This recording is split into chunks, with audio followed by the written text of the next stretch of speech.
we need to talk about Del Maguey Mezcal. I often get a lot of people asking me to talk about more mezcals and rank mezcal, and really I think that a really great place to start for a couple of different reasons is this incredible brand. One of the reasons I think it's great is just how accessible it is. You can find this in almost any liquor store.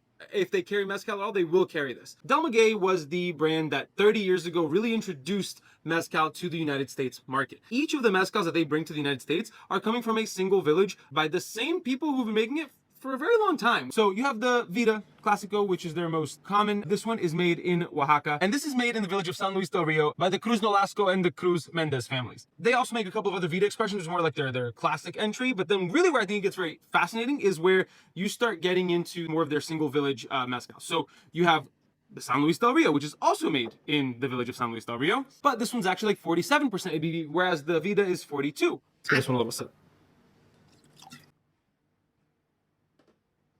This one is very creamy, has a really nice creamy mouthfeel. It's got some spice notes, a lot of fruit right up front. It's very tasty. And then they also have this one here. This is the Chichicapa, and this one is made in the village of San Baltasar Chichicapam, which is also in Oaxaca. And this one is also using the Espadin variety of agave, which both of these are using as well. And this one comes in at 48% ABV. And let's give it a little taste.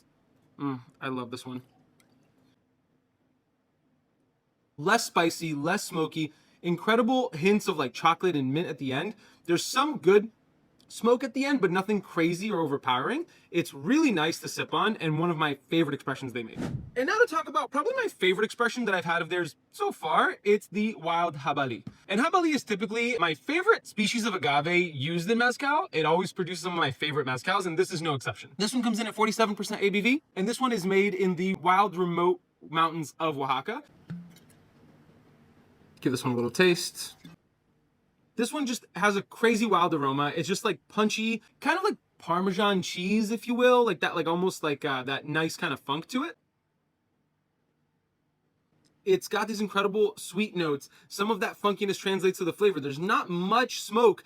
There's a lot of great fruitiness to it. It's so complex, it's so different, and it's one of my favorite things to sip on. Overall, the point of this video is to really talk about a brand that has been doing it for a very long time and trying to keep the methods of production traditional and still doing it with the same families that have been doing it for a very long time. Like we're talking like decades, if not like, centuries of some of these families have been producing these spirits in these villages, and Del Maguey has partnered with them to bring their spirits to the world. I hope this was at least a little enlightening. Yeah. I've got some mezcal to sip on.